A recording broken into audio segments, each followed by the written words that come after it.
People think they know Vikings. Longboats, axes, horned helmets. They picture fierce warriors.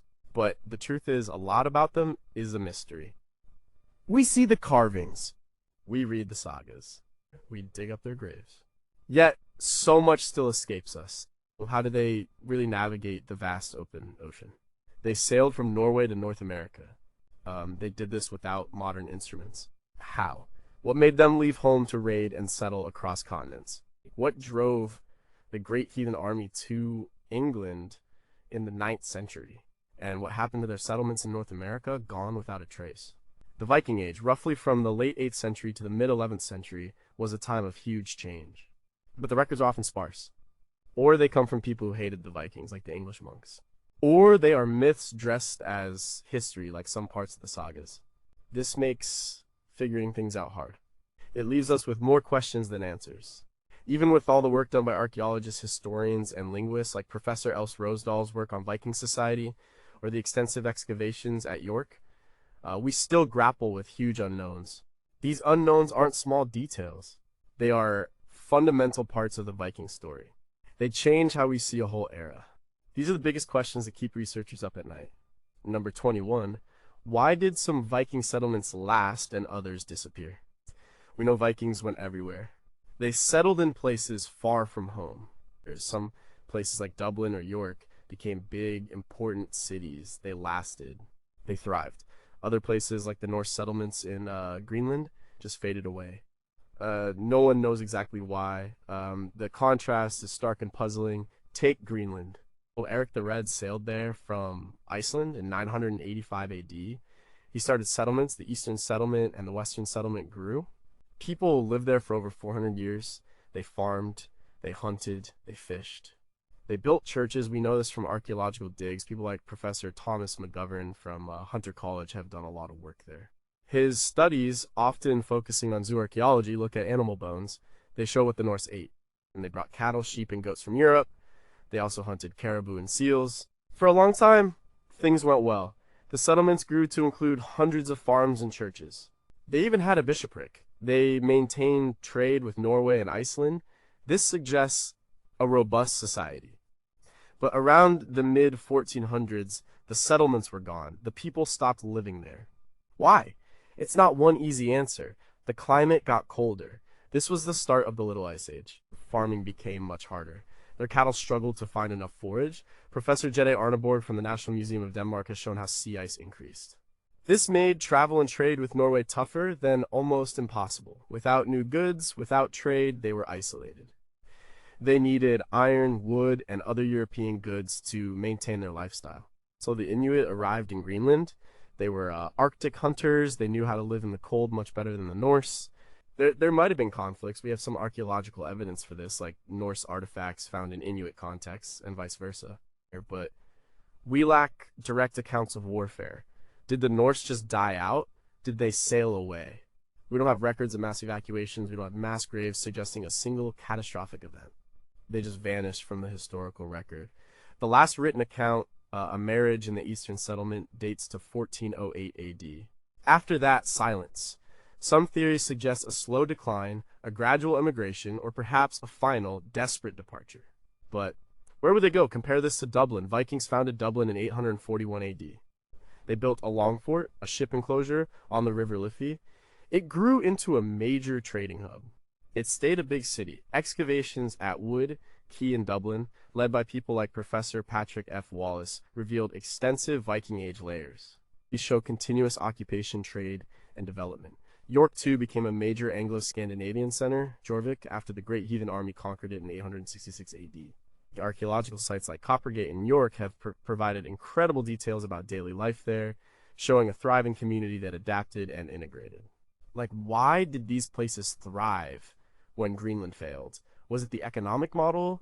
Dublin and York were part of bustling European trade networks. Greenland was on the periphery. Was it resources? Dublin and York had richer agricultural land and closer trade partners.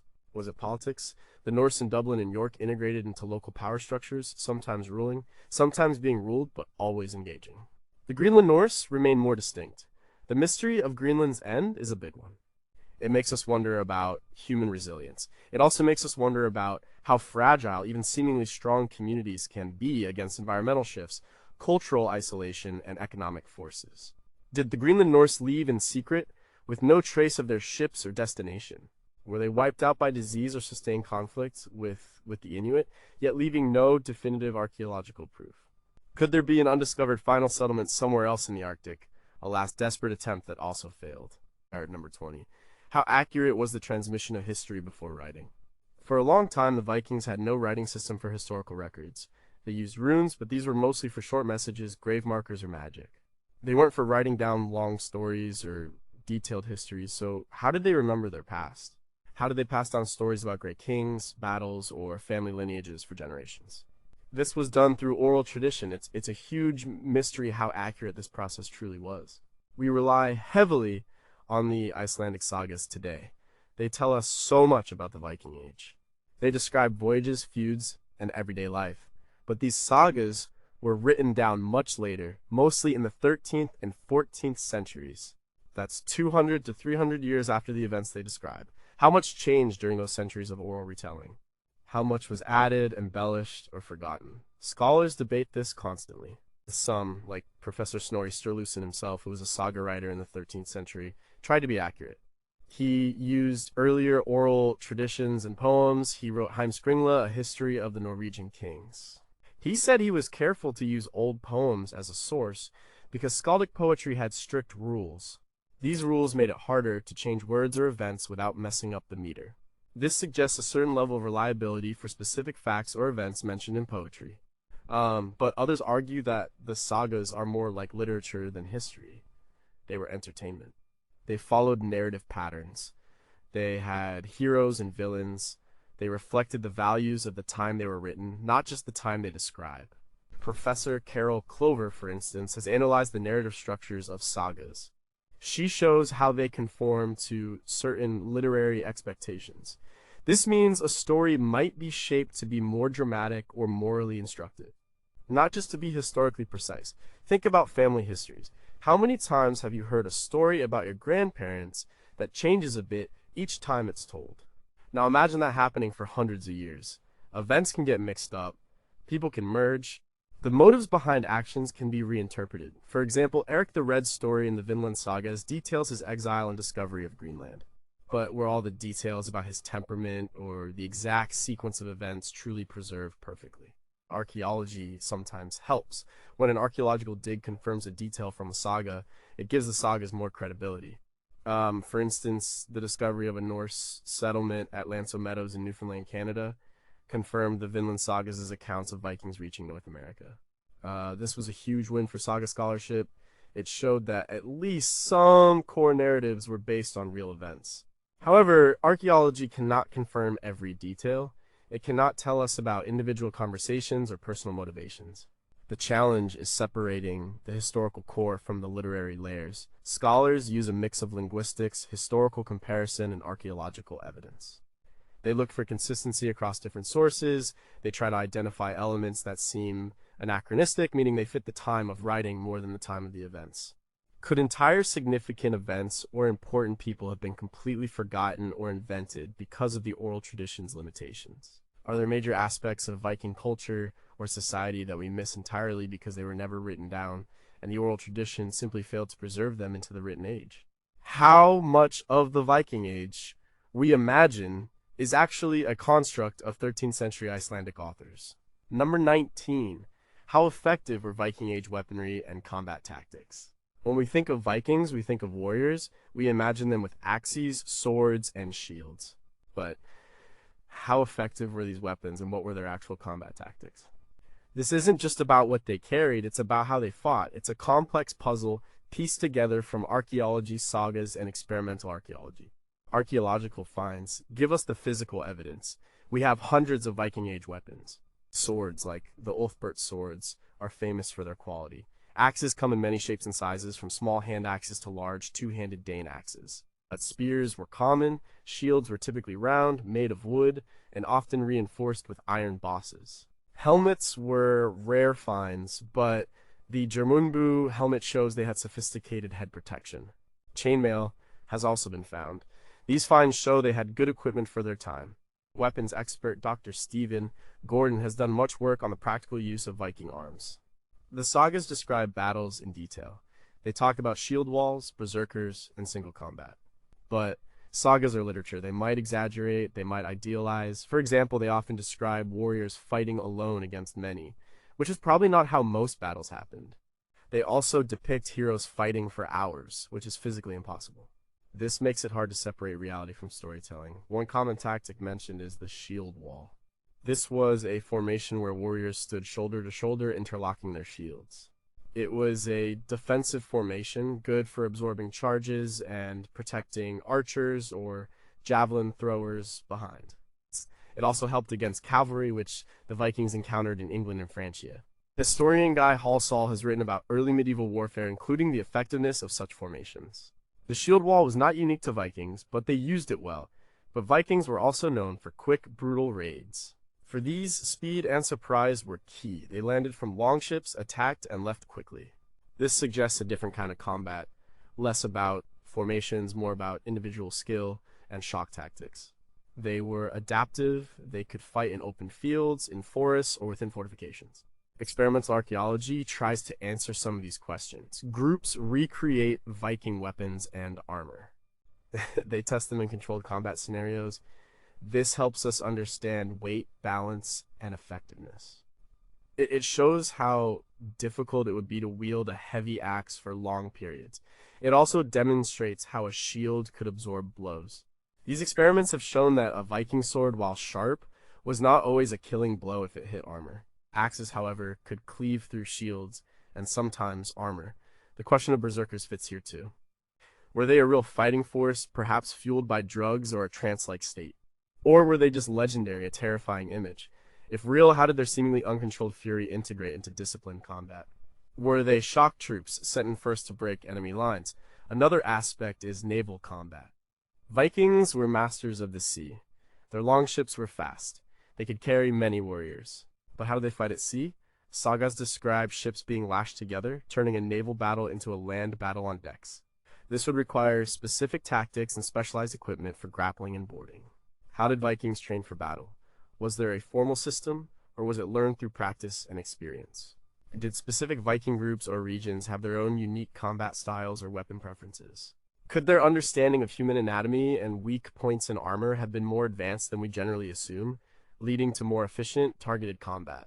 Number 18, were the berserkers truly in a trance-like fury, or were they something else? The image of the berserker is powerful. These are Viking warriors described as fighting in a trance, howling like wild animals, biting their shields, and seemingly impervious to pain.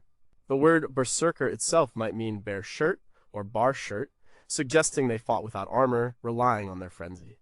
But were these accounts real, or were they exaggerations, propaganda, or even a misunderstanding of a specific warrior cult? This remains a major unsolved mystery. The primary sources for berserkers are the sagas and skaldic poetry. Snorri Sturluson's Ynglinga saga describes Odin's warriors as going without mail, mad as dogs or wolves, biting their shields. They killed men, but neither fire nor iron bit them. This paints a vivid picture of a terrifying, almost supernatural warrior. Other sagas mention them often as elite bodyguards or shock troops. Harald Fairhair is said to have had berserkers in his army, but how literal should we take these descriptions? Some scholars believe they were real. They suggest the berserkers entered a dissociative state. This state could have been induced by various means. One popular theory, put forward by scholars like ethnobotanist Dr. Albert Hoffman and later others, is that they ingested psychoactive substances. Fly, agaric mushrooms, Amanita muscaria are often cited. These mushrooms contain ibotenic acid and muscimol, which can cause delirium, hallucinations, and a feeling of immense strength or invulnerability. However, the effects of fly agaric are often unpredictable and can include nausea and disorientation, which might not be ideal for combat. There's no direct archaeological or textual evidence of Vikings consuming these specific mushrooms for battle. Another theory is that the trance was self-induced. It might have been through extreme physical exertion, hyperventilation, or psychological conditioning. Similar phenomena are seen in other warrior cultures globally. This mental state could have shut off pain receptors and amplified aggression. Psychiatrist Dr. Otto Hoffler linked berserker rage to shamanistic practices, suggesting a ritualistic spiritual dimension to their frenzy. This idea connects them to a deeper pre-Christian spiritual tradition. Then there's the mental illness theory. Some historians suggest that berserker gang might have been a form of rare mental disorder, like hysterical psychosis or an extreme form of PTSD triggered by the stress of battle. However, if this were the case, it's unlikely such individuals would be consistently chosen as elite warriors. The Abar shirt interpretation is interesting. Fighting without armor would indeed be a sign of extreme courage or utter madness. It would make them stand out, but it would also leave them very vulnerable. Some historians suggest the idea of fighting without armor might have been a symbolic or ritualistic act, rather than a literal one in every battle. It's also possible that the Berserkers were a specific warrior cult, a group of dedicated fighters who adopted a particular martial style and cultural identity. Their wild behavior might have been partly theatrical, designed to terrify enemies before battle even began. This psychological warfare aspect would be incredibly effective. Professor Hilda Ellis Davidson discussed the cultic nature of such warrior bands.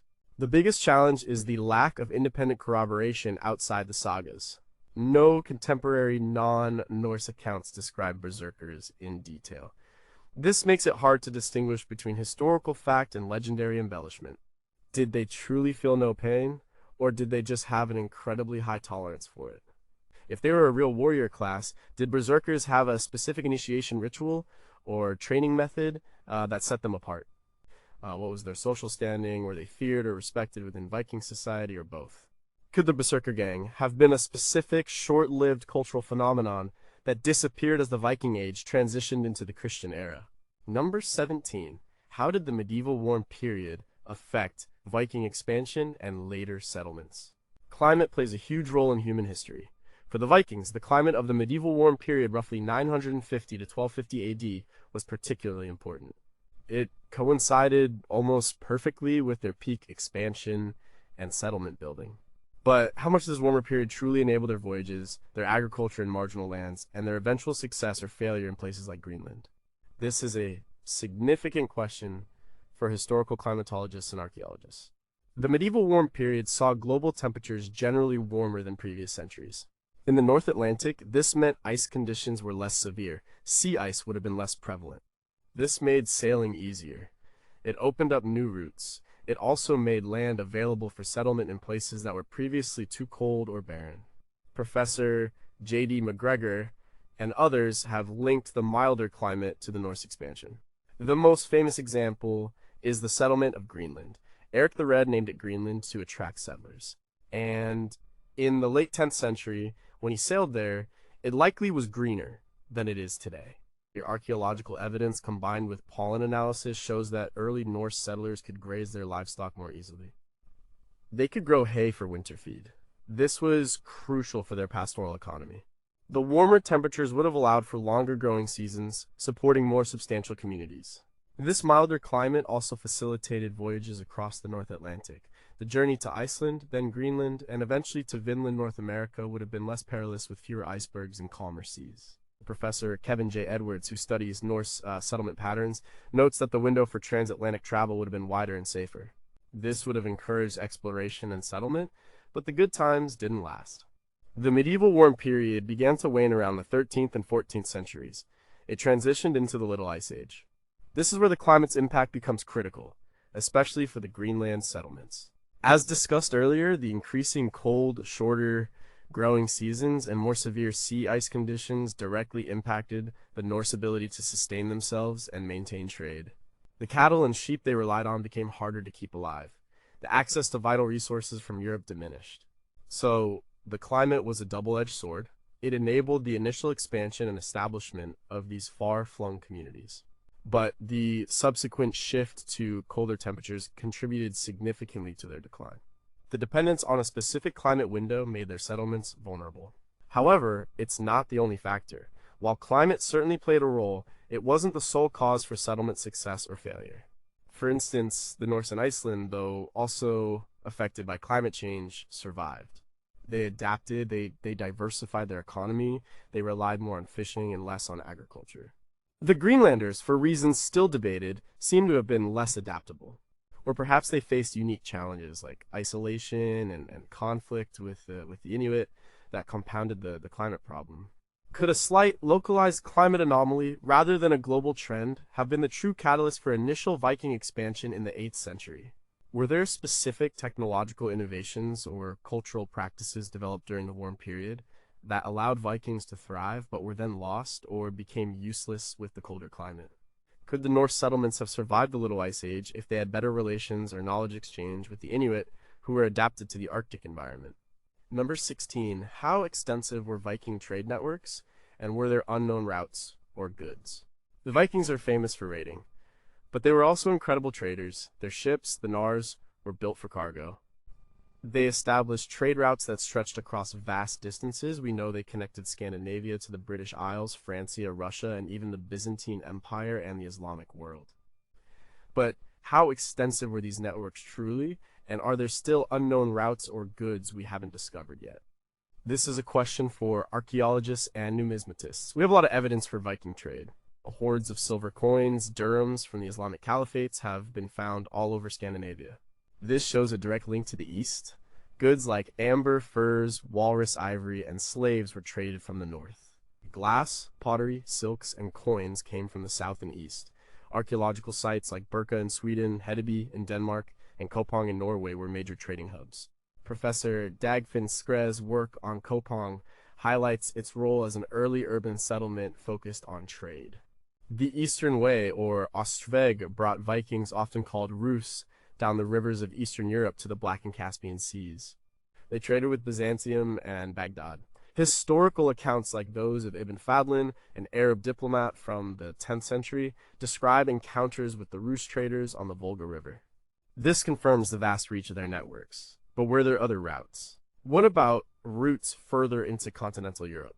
While we have evidence of raids, the extent of peaceful trade relationships with Germanic or Slavic tribes beyond the main river routes is less clear.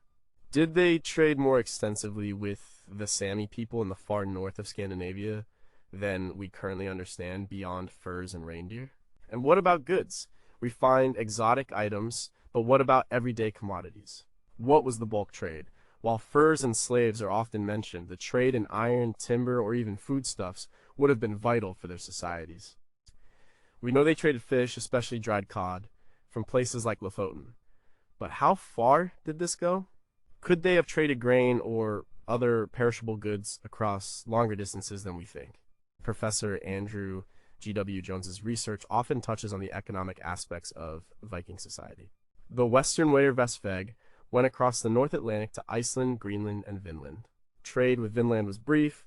The Skrælings, Native Americans, traded furs for milk products and iron. But this trade didn't last. The Norse abandoned Vinland. The question remains, how much did this early contact influence the Native American groups? Was there any lasting cultural or material exchange beyond the brief encounters? The biggest challenge is the perishable nature of many trade goods. Textiles, foodstuffs, wood carvings, and leather goods often decay. This leaves us with a skewed picture based on durable items like metal, glass, and pottery. The reliance on silver hoards for evidence of trade, while valuable, might overemphasize certain routes or partners.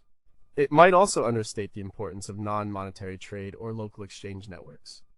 There's also the question of piracy versus legitimate trade. Often, the line was blurred. The Vikings would raid one year and trade the next, or they would trade in one area and raid in another. This duality makes it harder to map pure trade routes. Could there have been a regular, extensive trade route directly from Scandinavia through the Mediterranean that we have little evidence for, perhaps bypassing the traditional Russ's route? Were there specific, highly valued goods that were central to Viking economy but have simply left no archaeological trace? Is it possible that the Vikings had more sophisticated trade agreements or economic systems with non-Norse peoples that are not reflected in current archaeological finds or historical texts? Number 15. How did the conversion to Christianity truly happen, and why did they abandon their old gods? The shift from the Old Norse religion, with its pantheon of gods like Odin, Thor, and Freya, to Christianity was a monumental change. It transformed Viking societies, but how did this conversion truly happen? Was it peaceful persuasion, forced conversion, or a gradual integration? And why did they abandon the gods that had served them for centuries? This is a complex historical and theological question. The conversion happened over a long period, from the 9th to the 11th centuries, and varied by region. In places like England and Francia, Vikings often converted after settling down. King Guthrum, leader of the Great Heathen Army, was baptized in 878 AD after his defeat by Alfred the Great. He took the name Athelstan. This was a political conversion, often part of peace treaties. His people followed. In Scandinavia itself, the process was more internal. Missionaries, often English or German monks, played a role. Ansgar, the Apostle of the North, made early attempts in the 9th century in Denmark and Sweden. He built churches, but progress was slow. The main push came from the kings. Harald Bluetooth of Denmark in the mid-10th century claimed to have converted the Danes. The Jellingstones celebrate his achievement, stating he made the Danes Christian. This was likely a top-down conversion. Norway's conversion was more violent. For kings like Olaf Tryggvason, late 10th century, and Olaf II Haraldsson, early 11th century, later St. Olaf, actively forced Christianity upon their subjects. They used military power, they destroyed pagan temples, they punished those who resisted. The sagas recount many such instances of forced conversions. This shows it was not always peaceful. Iceland's conversion in 1000 AD was unique. The Althing, the Icelandic parliament, debated the issue. After much argument, a law speaker, Thorgeir Ljósvetningagodi, a pagan himself, decided that Christianity would be the official religion. This was a legal rather than military conversion, though it allowed pagans to practice their old religion in private. This suggests a pragmatic decision, perhaps to avoid civil war and to maintain ties with Christian Europe. Historian Gunnar Karlsson has written extensively on this. So, why did they abandon their old gods? Several theories exist. 1. Political advantage. Converting to Christianity brought Viking rulers into the European political and economic sphere. When Christian kings formed alliances, they gained legitimacy in the eyes of powerful neighbors. This was a practical choice for consolidating power and securing trade. 3.2. Economic advantage. Christian countries traded mostly with other Christian countries. Conversion opened up new trade routes and opportunities. As Professor Peter Sawyer has argued, economic incentives often outweighed religious conviction.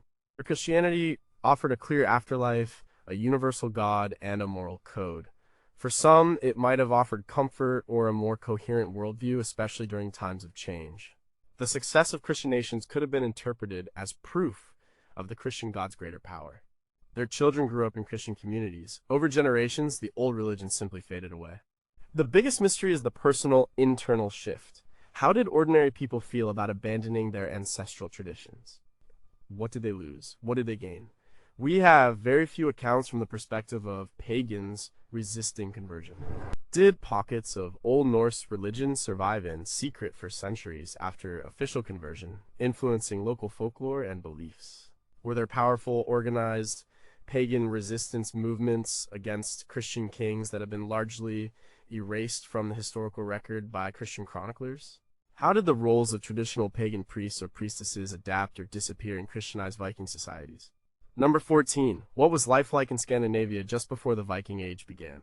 The Viking Age burst onto the scene in 793 AD with the raid on Lindisfarne. But where did these raiders come from? What was their society like in Scandinavia in the centuries leading up to this sudden explosion of activity? This pre-Viking Age is often overlooked, but it holds crucial clues about why the Vikings emerged and expanded. It's a period of proto-urbanization, evolving social structures, and long-distance contacts. Before 793 AD, Scandinavia wasn't isolated. It had been part of broader European networks for centuries. The Roman Iron Age, 1 to 400 AD, and the Germanic Iron Age, 400 to 800 AD, saw significant developments. We know this from archaeological sites and some early runic inscriptions. For example, grave finds from these periods show connections to the Roman Empire through imported goods like glass and pottery. They also show local craftsmanship producing fine metalwork. Archaeological digs at sites like Gudme in Denmark show that large, wealthy settlements existed long before the Viking Age. These were centers of power and trade where high-status individuals lived. They engaged in long-distance exchange, particularly for gold and silver. This suggests an existing hierarchical society with skilled artisans and organized trade networks. Professor Lot Heidegger's work on the Iron Age highlights the complex social and political landscape of pre-Viking Scandinavia. We also see the development of sophisticated seafaring technology. The Nidum boat, discovered in Denmark, dates to the 4th century AD. It's a large clinker-built rowing vessel, a precursor to the Viking longship. This proves that shipbuilding expertise was already well developed centuries before the Lindisfarne raid. The technology for long-distance voyages was not invented overnight in 793 AD. It evolved. Society was structured around powerful chieftains or kings. These leaders likely controlled specific territories.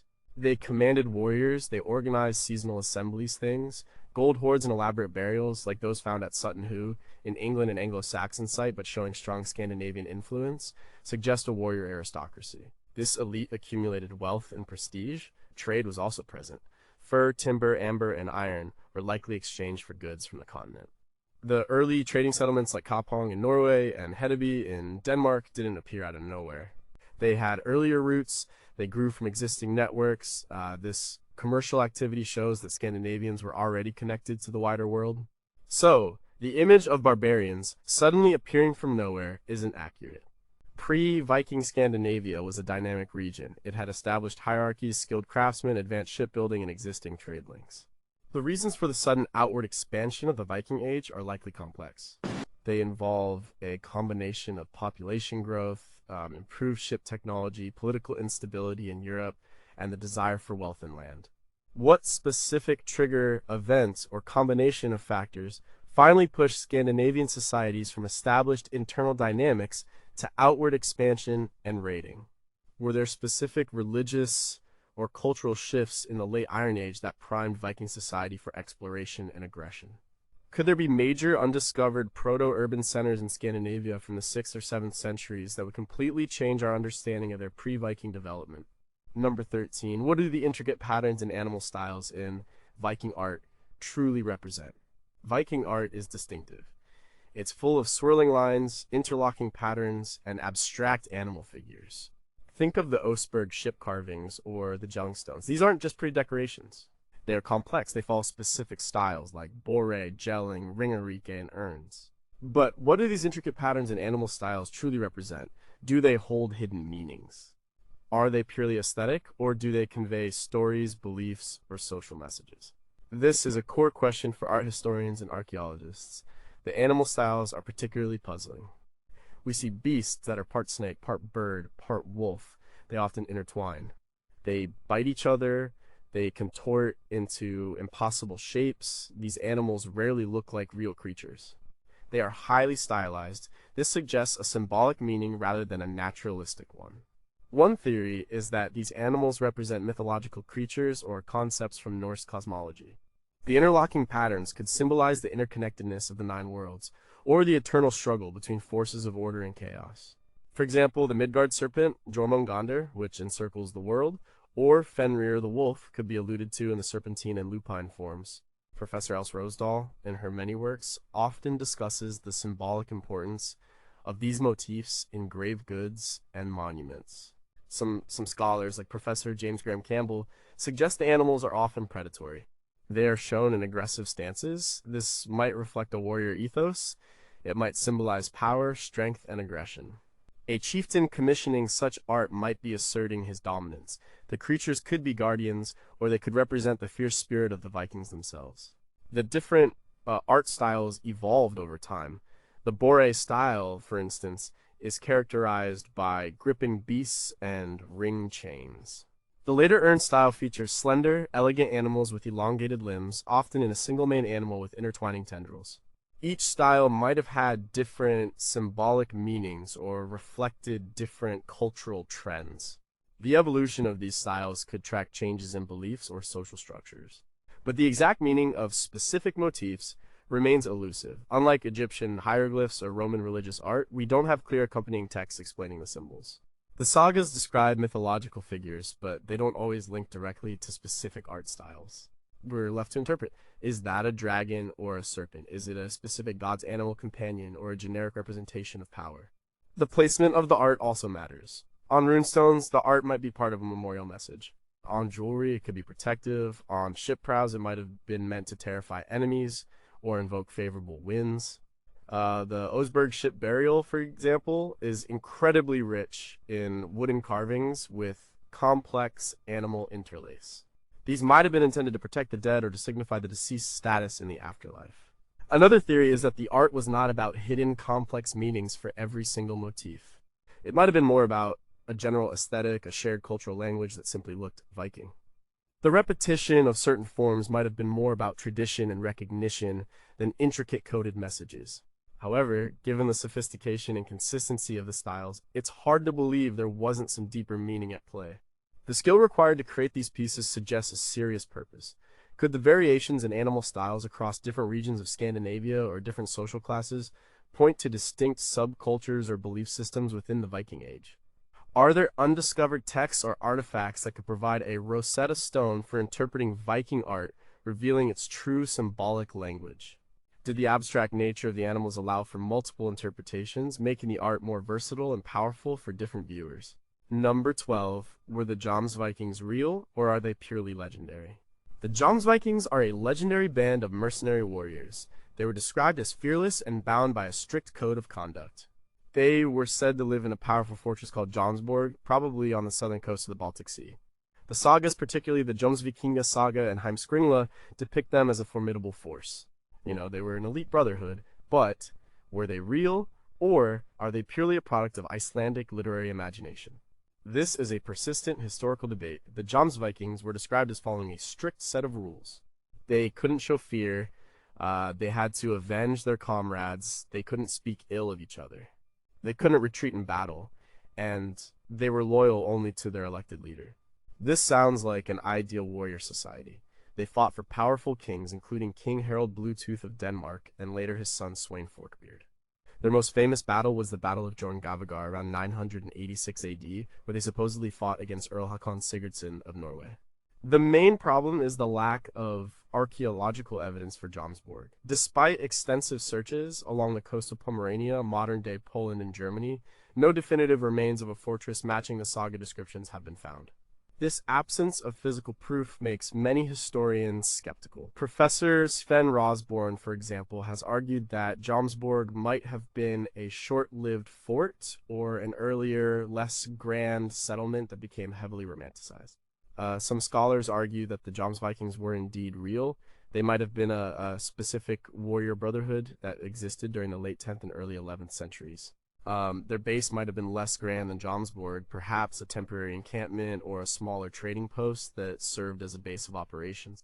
The sagas, written centuries later, could have embellished their story and elevated their status to legendary proportions. Professor Els Rosdahl acknowledges the possibility of historical kernels within the sagas, even for figures like the Jomsvikings. Another theory suggests that the Jomsvikings were an early form of a professional standing army or mercenary group. This was a time of consolidating power for Scandinavian kings. Having a loyal, disciplined fighting force would be a huge asset. The strict code of conduct described in the sagas could reflect the discipline needed for such a professional army. The Jomsvikinga saga itself is a relatively late saga, dating to the 13th century. This means there were several centuries for the story to evolve through oral tradition. It could have absorbed elements from different warrior groups or ideals of heroism. The saga might have been a way to reflect upon warrior ethics and the nature of leadership in a changing medieval world. This offers a romanticized view of a pagan past. The debate largely hinges on the interpretation of literary sources versus the demands of archaeological proof. While the stories are compelling, the lack of concrete evidence for their central stronghold is a major obstacle. Could Jomsborg have been destroyed so thoroughly that no trace remains? Or was it purely a literary creation, a mythical place where ideal warriors resided? If the Jomsvikings were real, did their strict code of conduct and warrior ethos significantly influence other Viking Age warrior groups or later medieval knightly orders? Could archaeological evidence for Jomsborg exist but simply be misidentified as another type of settlement or fortification? Was the Jomsvikinga saga written out as history but as a moral or political commentary disguised as a heroic tale, reflecting contemporary ideals rather than historical fact? Number 11. Why did Viking burial practices vary so much, and what did each signify? Viking burial practices were incredibly diverse. We find simple graves, we find cremation pits, and then there are the elaborate ship burials and mound burials, like the famous Oseberg and Gokstad ships in Norway. This variety is fascinating, but But why such differences? What did each type of burial signify about the person, their status, their beliefs, or their community? This complexity makes it a challenging area for archaeologists and historians of religion. A common form of burial was cremation. The body was burned on a pyre, often with grave goods. The ashes and fragments were then placed in a simple pit or an urn. This suggests a belief in the soul's release or purification through fire. It was a common practice across much of Scandinavia, especially in the earlier part of the Viking Age. But inhumation, burying the body whole, also occurred, sometimes in simple earth graves, sometimes in more elaborate wooden coffins or chambers. Grave goods vary widely. Some graves are rich in weapons, jewelry, and tools. Others contain very little. This difference in grave goods often indicates the social status or wealth of the deceased. A warrior might be buried with his sword and shield. A woman might be buried with her brooches and household implements. And then there are the grand burials, like the ship burials. The Oseberg Ship K, 834 AD, held 2 women, rich grave goods, sacrificed animals, and an incredibly ornate ship. The Gokstad Ship K, 900 AD, held a high-status man, possibly a chieftain, with similar lavish offerings. These were enormous undertakings. They required immense resources and labor.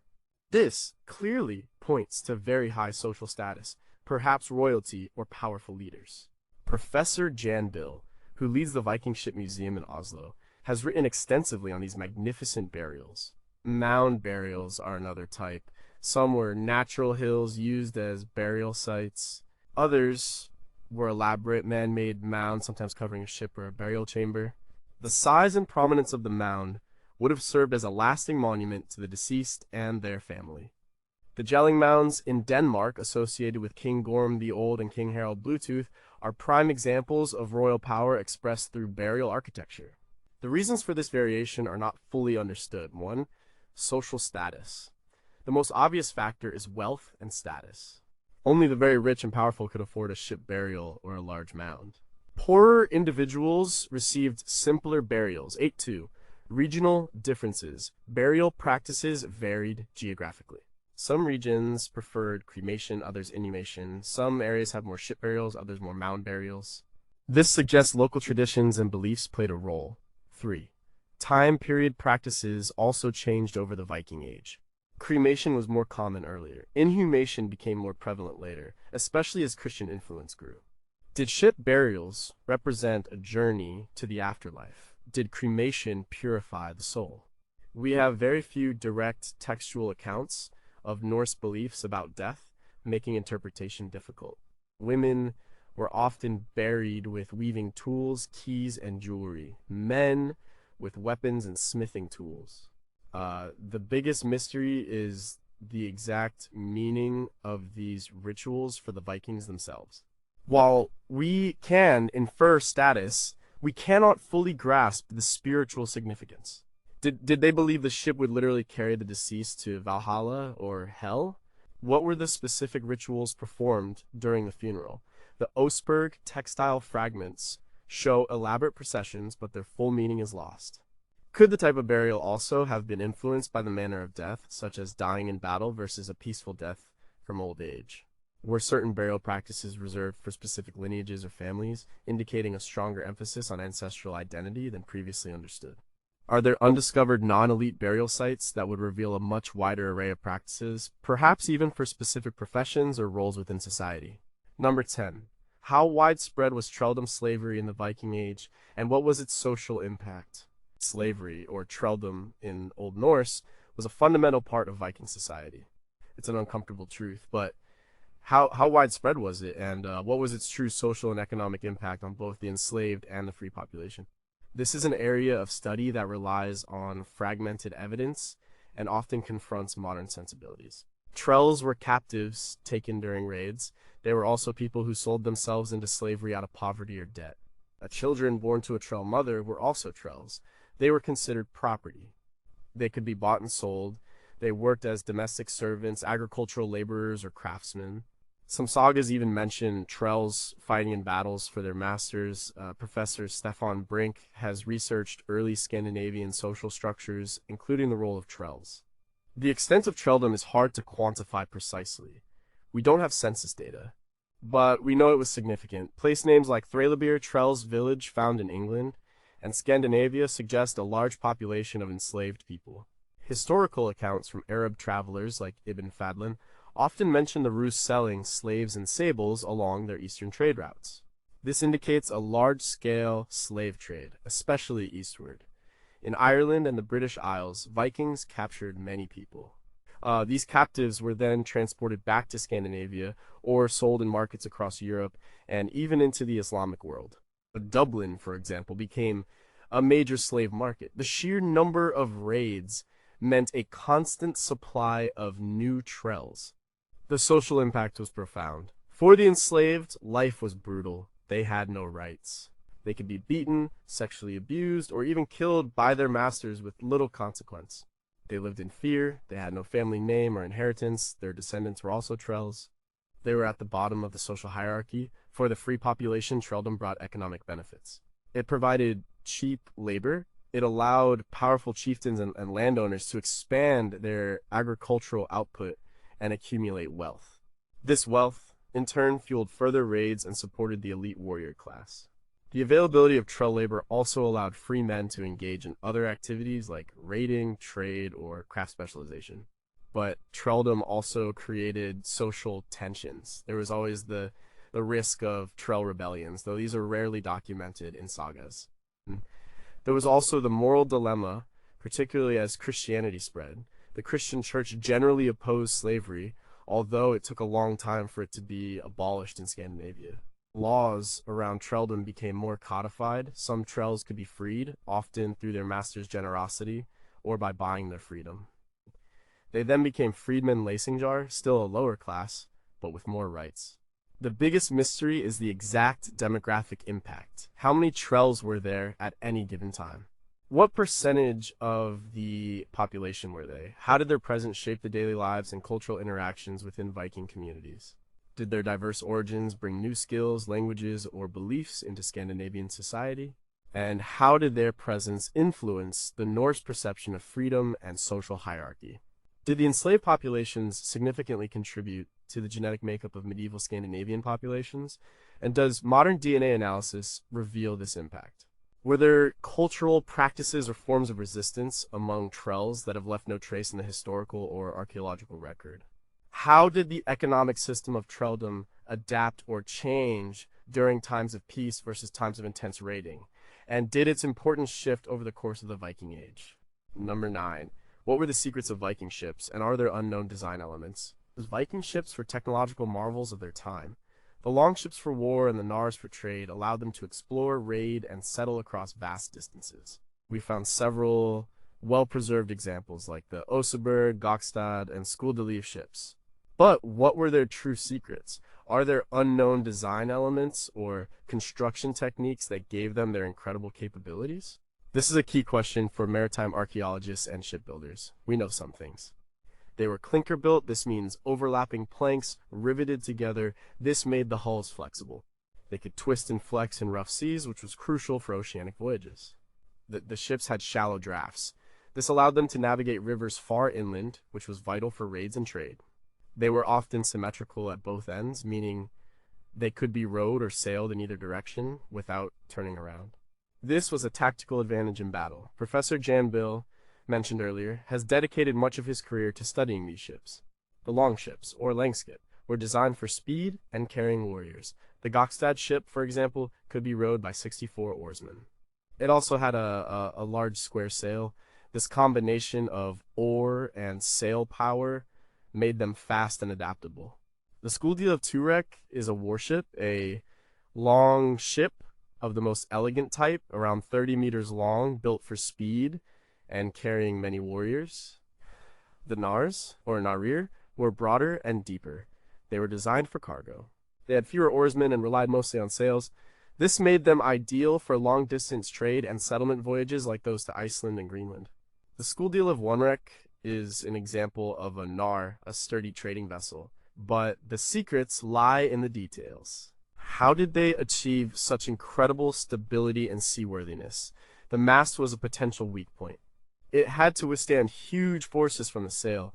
The Vikings developed a unique mast step and keelson system that allowed the mast to be lowered quickly and transferred stress across the hull. This was an ingenious solution. Another mystery is the precise methods of acquiring and preparing the wood. They used oak, pine, and other timbers. How did they select the trees? How did they shape the planks to naturally curve to the hull shape? Did they use specific tools or techniques that we haven't fully understood? The level of craftsmanship was very high. Modern attempts to build replicas, like the Saga Oseberg or the Sea Stallion from Glendalough, a replica of Skuldelev II, have taught us a lot. They show how stable and fast these ships were, but they also highlight the lost skills and knowledge. There's also the question of maintenance and repair. How did they keep these wooden ships seaworthy for decades? What protective coatings did they use? Tar was common, but were there other substances? The use of iron rivets could lead to galvanic corrosion. How did they mitigate this? And are there unknown design elements? Could there have been specific hull shapes or sail designs that allowed them to tackle the notoriously rough North Atlantic? The Vinland sagas mention specific ship types used for the journey, but don't give technical details. While we have impressive wrecks, they represent a snapshot. There could be variations, regional styles, or specialized vessels that have yet to be discovered. The depths of the ocean might hold more shipwrecks, perhaps of vessels unlike any we've seen. Were there specific, possibly spiritual rituals performed during ship construction or before a major voyage to ensure success and safety? Could the subtle variations in Viking ship design have been culturally specific, with different regions or clans having their own signature ship characteristics? Are there undiscovered small craft or specialized vessels that would reveal a more diverse maritime technology than we currently understand? Number 8.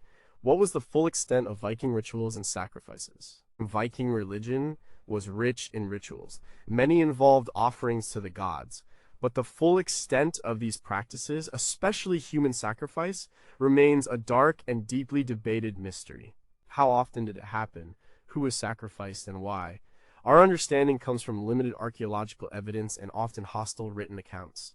Written accounts are problematic. Christian chroniclers, like Adam of Bremen in the 11th century, described horrific scenes of human sacrifice at the temple in Uppsala, Sweden. He claimed that every 9 years, 9 males of every kind, humans, horses, dogs, etc., were sacrificed. Their bodies were hung in a sacred grove. While his account is vivid, it's also from an outsider, a Christian, trying to paint a negative picture of paganism. So, its accuracy is questionable. Archaeological evidence is sparse but compelling in some cases. The Oseberg ship burial around 834 AD contained the remains of 2 women, numerous animal sacrifices, horses, oxen, dogs, and an unknown number of human bones, thought to be additional sacrifices. The women were likely of high status. The sacrificed individuals, however, might have been trells killed to accompany their masters into the afterlife.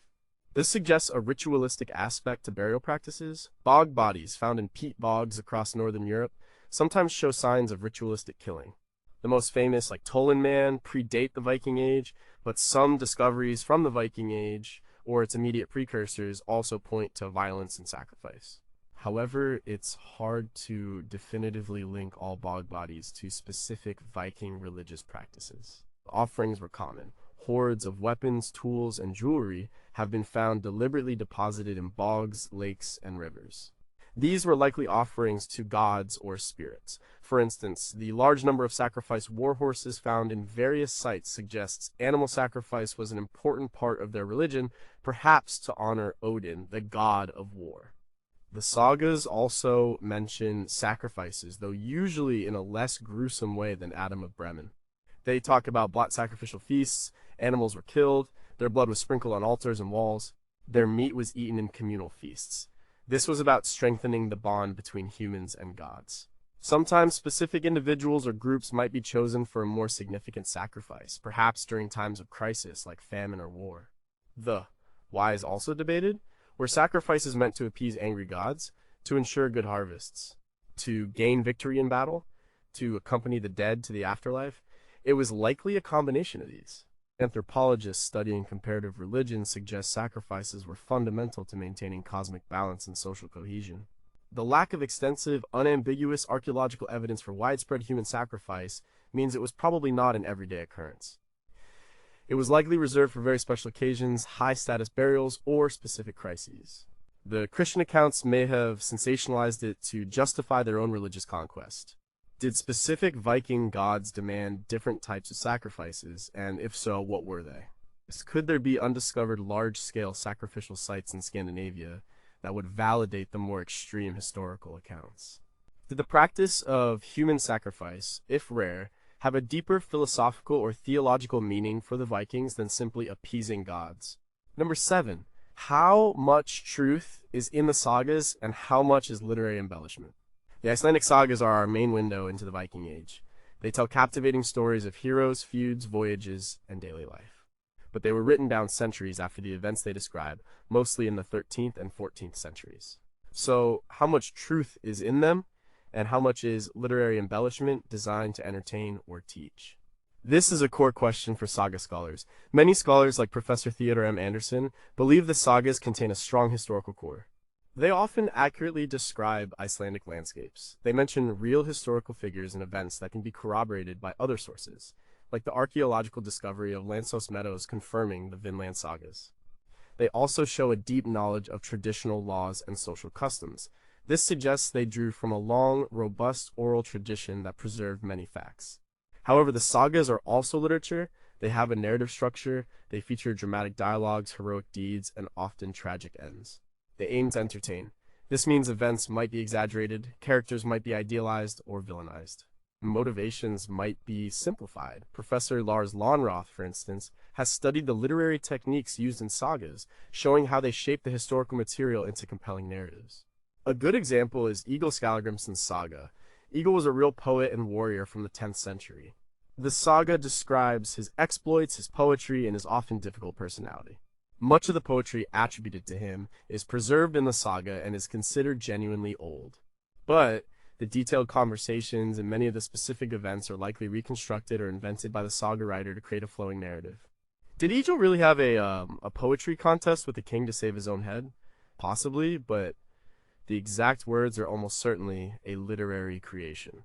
Another challenge is distinguishing between Islandingasogur sagas of Icelanders, which are often considered to have the most historical value concerning early Icelandic settlement, and Fornaldarsogur legendary sagas, which deal with even older, more mythical times. The legendary sagas are clearly much closer to folklore and myth than history, even though they contain references to the Viking Age. Historians and archaeologists constantly try to cross-reference saga accounts with other forms of evidence. For example, comparing saga descriptions of battles with archaeological finds of weapons or settlement patterns. When a saga describes a farm that archaeologists then find, it gives the saga more weight. But when a saga describes an event that contradicts known historical timelines or geography, skepticism is warranted. The sagas also reflect the values and concerns of the time they were written. They often explore themes of honor, revenge, law, and family feuds. These themes were important to 13th century Icelanders. So, an event might be presented in a way that emphasizes these values, even if it means altering historical details. Could the sagas be intentionally structured with a layer of hidden, symbolic meaning that modern scholars are still missing? If the sagas were meant to be primarily entertainment, how much did the saga authors genuinely believe in the historical accuracy of their own stories? Are there undiscovered saga manuscripts or fragments that could shed new light on the creative process of saga writing and reveal how authors handled historical truth? Number 6. What factors truly caused the decline of the Viking Age? The Viking Age, a period of dramatic expansion and cultural exchange, eventually came to an end. By the mid-11th century, the era of widespread Viking raids and settlements was largely over. But what factors truly caused this decline? Was it a single decisive event or a slow accumulation of changes? This is a complex historical question with many proposed answers. One major factor was the consolidation of power in Scandinavia. The formerly independent local chieftains were increasingly brought under the control of powerful kings in Denmark, Norway, and Sweden. The kings like Knut the Great, early 11th century, who ruled a vast North Sea empire, had the resources to control their populations and direct their energies. They began to suppress independent raiding. They wanted to build stable kingdoms. This meant centralizing authority and converting to Christianity. Professor Birgit Sawyer has explored the formation of early Scandinavian kingdoms. The conversion to Christianity was also critical. As Scandinavian societies became Christian, they integrated more fully into Christian Europe. The church condemned raiding and slavery. It promoted peace and stability. This shift in religious values gradually eroded the cultural basis for Viking expansion. Christian kings focused on diplomacy, trade, and internal development rather than plundering their Christian neighbors. Improved defenses in Europe also played a role. The kingdoms of England and Francia, once easy targets, became stronger.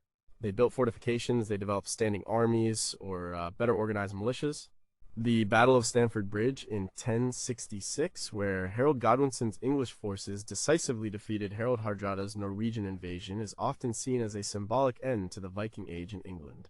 The successful Norman conquest of England later that year, by descendants of Vikings who had settled in France and adopted French culture, further cemented the end of the traditional Viking era. And economic shifts also contributed.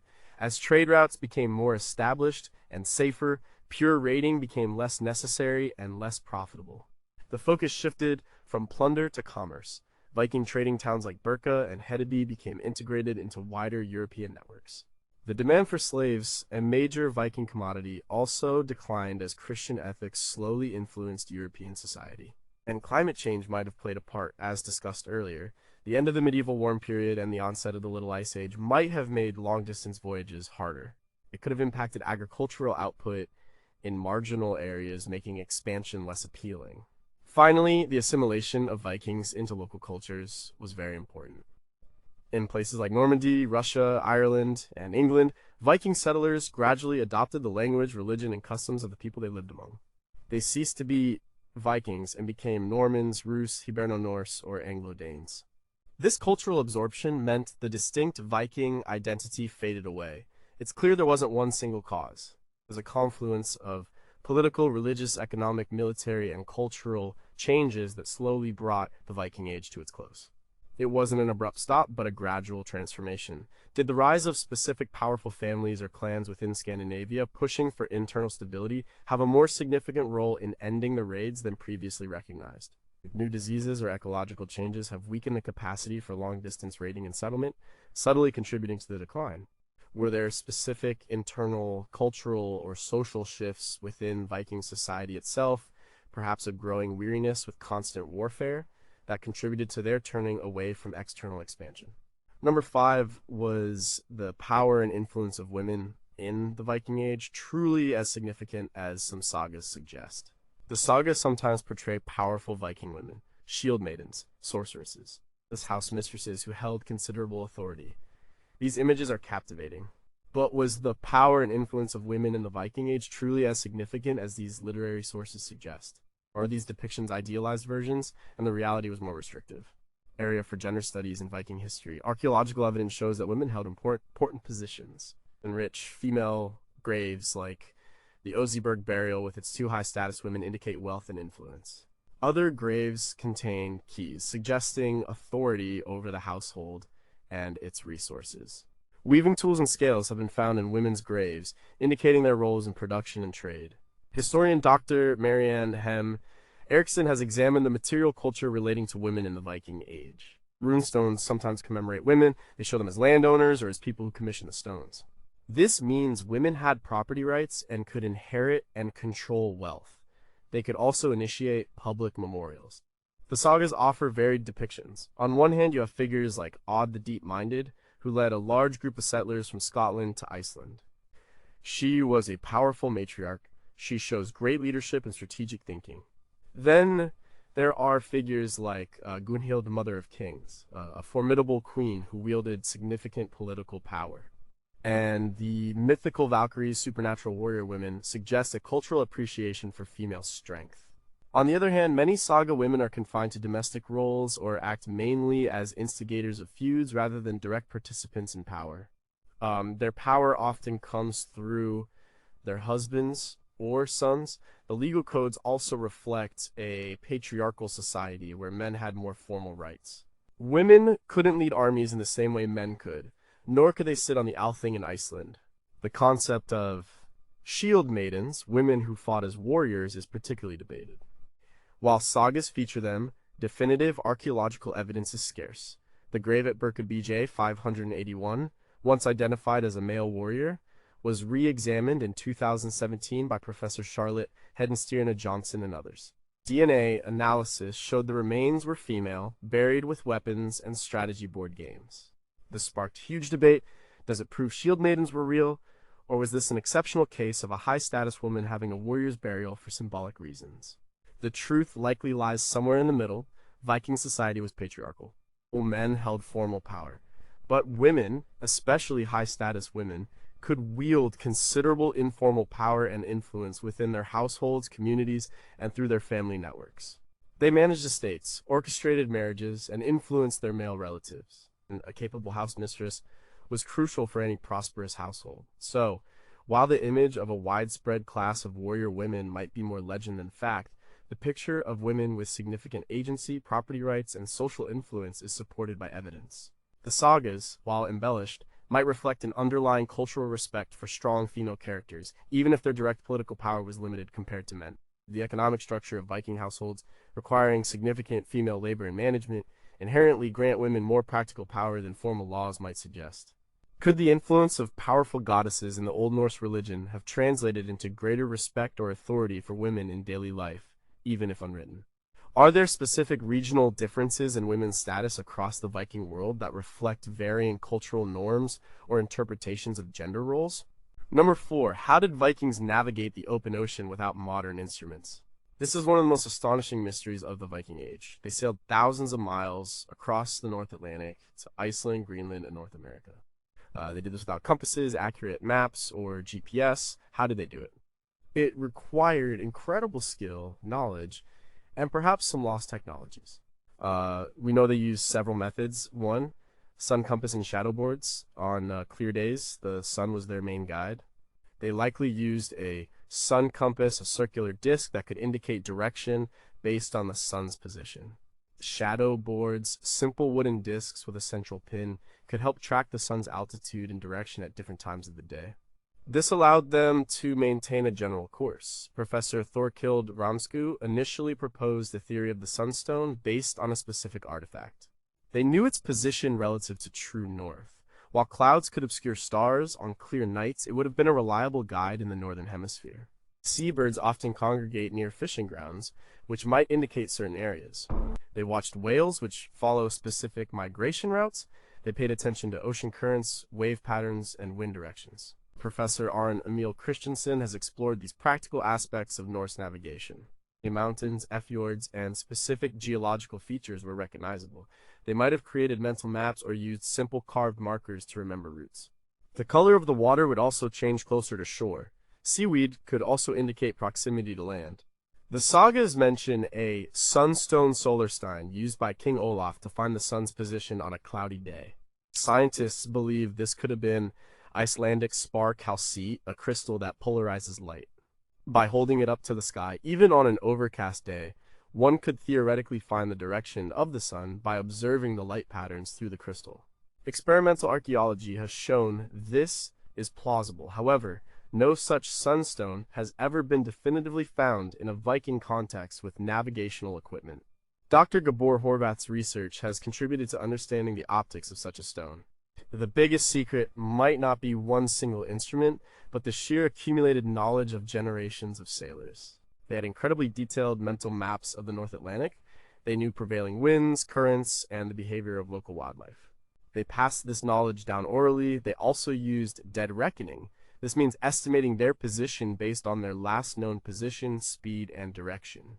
Their ships had reasonable speed, and they could estimate distances by timing voyages. But without accurate ways to measure longitude, their accuracy would diminish over long distances. Could the Vikings have used other, yet undiscovered natural phenomena, or simple tools, perhaps not mentioned in the sagas, for accurate celestial navigation or weather prediction? Did the oral transmission of navigational knowledge include complex mnemonic devices or songs to help remember vast amounts of information about routes and landmarks?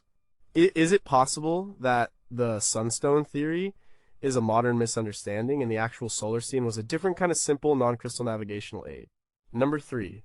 What truly unified the Great Heathen Army and why this specific time?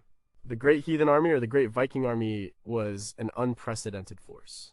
It landed in East Anglia in 865 AD and rampaged across England for over a decade.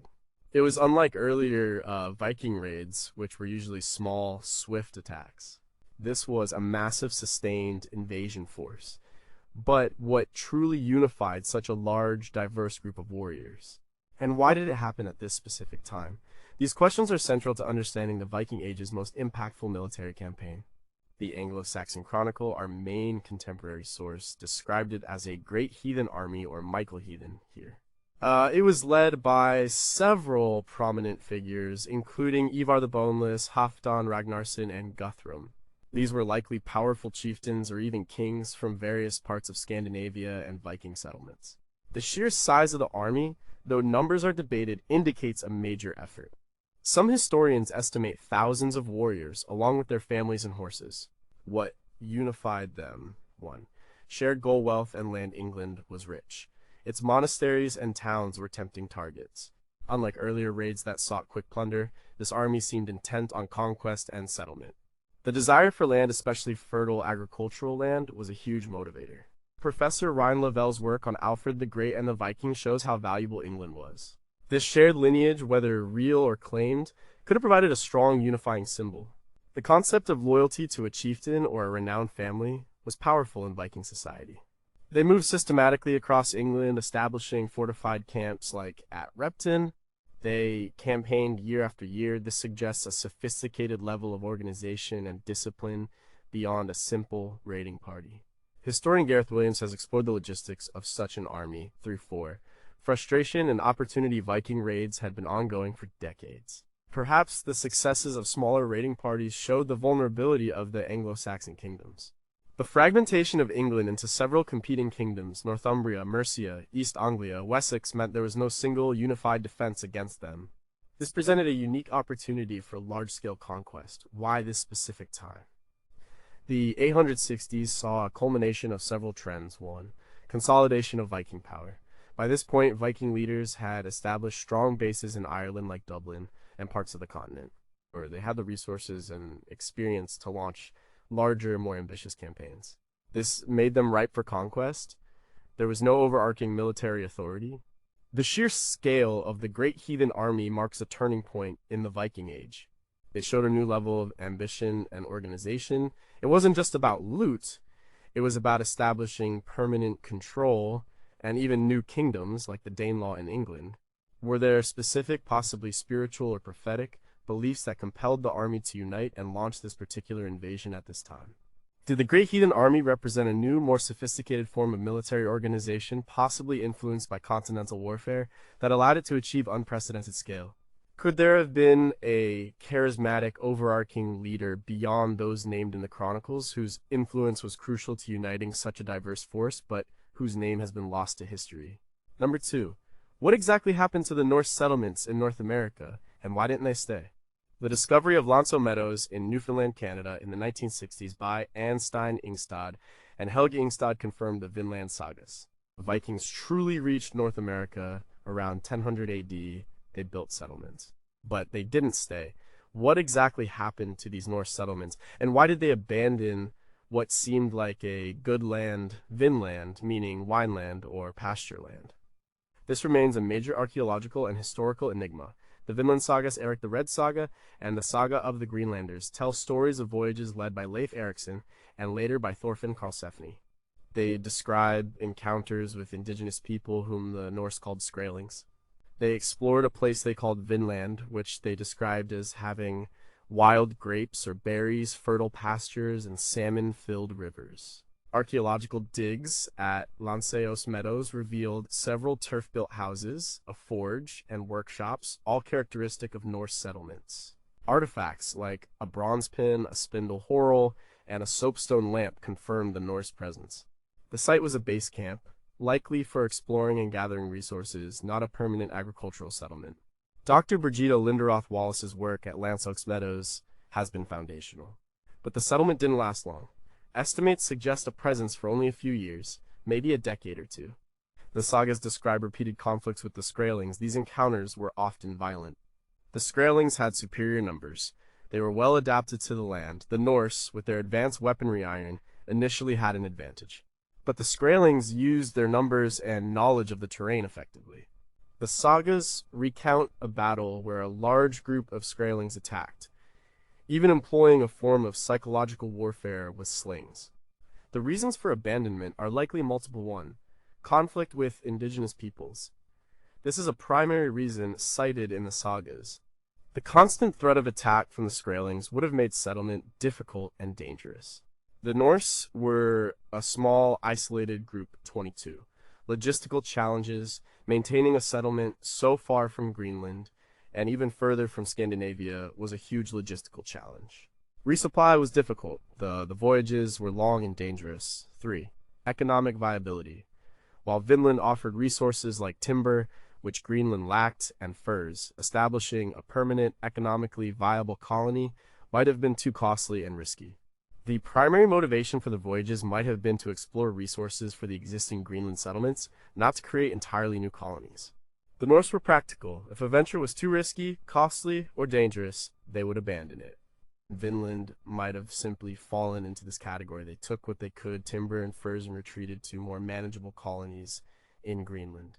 The legacy of these encounters for the indigenous people, likely Beothuk or other Algonquin groups, is also a mystery. Did the Norse leave behind any lasting impact beyond some trade goods and possibly some oral traditions? How did the indigenous communities perceive these strange visitors with their iron axes and horned helmets? Could there be other, yet undiscovered Norse settlements further inland in North America beyond the Lanceos Meadows base camp that might reveal a more sustained attempt at colonization? Did the Norse and indigenous populations engage in more peaceful or extensive cultural exchange than the sagas suggest, perhaps leaving unnoticed traces? Was there a single, overwhelming environmental catastrophe or disease that impacted the small Norse population in Vinland, making their continued presence impossible? Number 1. Where did the Vikings truly come from, and what triggered their expansion? This is the ultimate question, the starting point. The Viking Age began with a raid on Lindisfarne in 793 AD. But where did these raiders come from specifically, and what profound underlying reasons triggered their sudden, explosive expansion across Europe and beyond? This is the foundational mystery of the entire era. The traditional view is that they came from Scandinavia, Norway, Sweden, and Denmark. Archaeological evidence certainly points to this. Ship burials, grave goods, and settlement patterns confirm their Scandinavian origins. The term Viking itself likely refers to people from the Vik Bay or inlet, or to going on an expedition. But the question where is more nuanced. Did they come from specific regions within Scandinavia? For example, the earliest raids on England were often attributed to Norwegians and Danes. The Rus Vikings who traveled east were largely Swedes. This suggests regional differences in the initial expansion. Professor Dagfinn Skray, in his work on early urban sites like Kaupang, shows complex social structures already in place across different Scandinavian regions. Now, the what triggered part is deeply debated. There's no single universally accepted answer. Several theories exist. 1. Population growth and land scarcity. Some scholars, like Professor Peter Sawyer, argued that a growing population in Scandinavia led to land shortages. This pushed younger sons, who couldn't inherit land, to seek their fortunes abroad through raiding and settlement.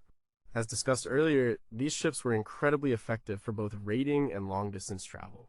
Was this technological leap a trigger, enabling what was previously impossible? Or was the demand for such ships a symptom of an already changing society? 3. Political instability in Europe. The Carolingian Empire, powerful under Charlemagne, started to fragment after his death in 814 AD. This left its coastal regions vulnerable. England was also divided into competing kingdoms. This political weakness offered irresistible targets. The wealth of Christian monasteries, often undefended, was a huge draw. This wealth increased the prestige of chieftains and warriors back home.